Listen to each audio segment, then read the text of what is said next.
sports discussions covering events that are happening in China and around the world.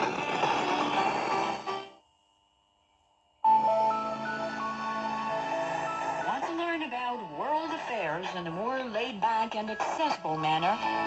Join insiders, experts, and analysts in the casual setting of the Chat Lounge. Hear their personal experiences and opinions on major events and hot issues. Subscribe to Chat Lounge for free on Apple Podcasts, Spotify, or wherever you get your favorite podcasts.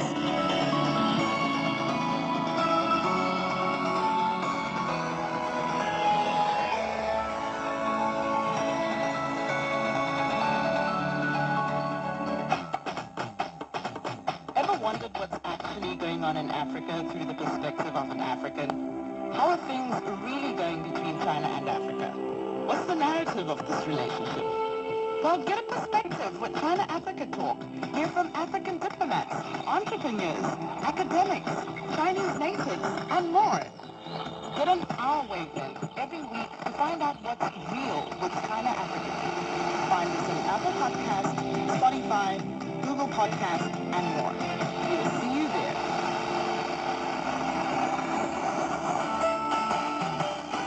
From north to south, east to west, people in China are chasing their dreams and leaving their mark. Want to know how they beat the odds and made a difference? Footprints brings you the true life stories of their journeys.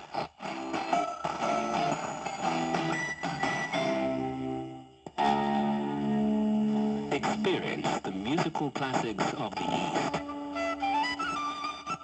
Mingle with the masters of Chinese music. 我的这种美召唤了女性。因为蒙古民族被称为马凤民族，小小二胡。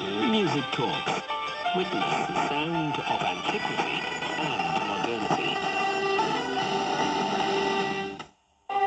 Ideas matter. Ideas matter. This is Dialogue. Hello and welcome to Dialogue.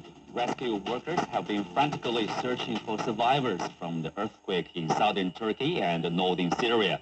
The initial quake registered 7.8 magnitudes, which was followed by another 7.5 aftershock several hours later. Thousands have been found killed. What is the latest on the search and the rescue efforts? How is aid getting to the survivors?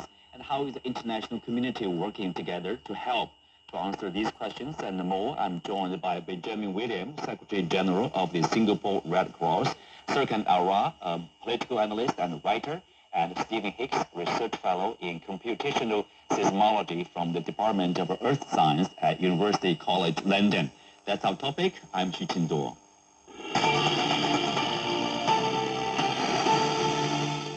Well, welcome to the show. On the latest situation, we have Michal Badavate, a CGTN correspondent in Malatya, eastern Turkey. Hello, Michal. What is the latest on the ground? Tell us, what people are doing right now to provide help. Well, right now, let me begin where I am. I'm in Malatya, in the center of the city.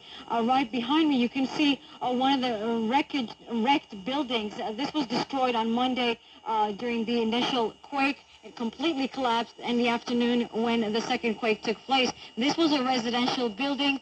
They managed to pull out someone alive last night.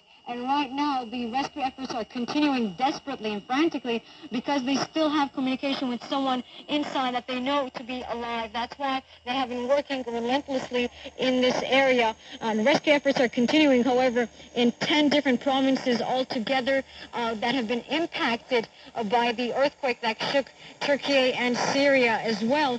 There are thousands of buildings, nearly 8,000 buildings that have been completely destroyed, according to the Turkish president. So that really means a lot of damage and a lot of different areas to cover for these rescue efforts, which have been very, very difficult under the harshest of conditions. As you can see, it's been snowing, so it's very freezing. We are in the very critical hours right now for not just the rescuers, but more importantly, potentially for the survivors who are still trapped on the rubble, because it's going to be a very critical hours for their survival in terms of the freezing cold. So we are going to to see these continue into the late hours of the day, I think, as the rescue efforts continue here and in the other regions as well. Well, Michal, you are in Malatya, the eastern Turkey. Tell us, what are the population, how densely populated in this region, and what are the damages, the loss of lives? Well, I mean, in Malatya alone, right now, we know that at least 300 buildings collapsed. So there is a lot of need for shelter. A lot of people were killed in this city. But right now, the most important thing is that I think right now the government is sure that the death toll is going to rise significantly. Right now, it's over 8,500 in total across 10 provinces. This is a very densely populated city. Right now, they have been sleeping in cars. They have been trying to find shelter. They have been setting up tent cities across this city. But it's just not enough for the people in this city because there are thousands of people that are in need of shelter, and it's just too cold. The government is trying to create other spaces as well for safety. They have announced that over 450,000 people are now being placed into shelters, for example, in dormitories as well, not just tents, because tents are not going to be very sustainable as well, even though they're trying to do that for now because it's the easiest solution. They can try to get as many tents as possible to this city, but also to